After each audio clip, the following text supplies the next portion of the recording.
Mardol police स्टेशनार जी फाटल्या फावटी नोव्हेंबरान एक सांतिस्तू हांगासर मंगळसूत्र स्नॅचिंग जाल्लें आनी जवळ जवळ 17 तारखेक 17 नोव्हेंबरा ही स्नॅचिंग जाल्लें आनी त्या उपरांत जो आरोपी आहा ताका 21 तारखेक मार्दोळ पुलिसांनी धरलेलो आनी हे सगळें इन्वेस्टिगेशन करून ताका कस्टडी जाल्ली आनी ती खंय तरी काल बरी कामगिरी पुलिसांची बरें इन्वेस्टिगेशन करून ते मंगळसूत्रय तांकां हातीन मेळयलें आनी काल जे आहा जो मापारी ताका कन्विक्ट जाल्या ही केस आनी ताका 48 दीस ज्युडिशियल कस्टडी तशेंच 500 रुपया जुर्माना अशें म्हणून तांकां भरचे पडलेले आसा. After collective efforts of staff of Mardoll Police Station, Rajesh Mapari was arrested on 26 November 2024 and placed under police custody.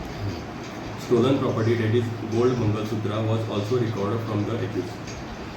He was remanded to judicial custody on 30th November 2024. After completion of investigation, case was charge sheeted by PSI Roshan Martin on 12 December 2024.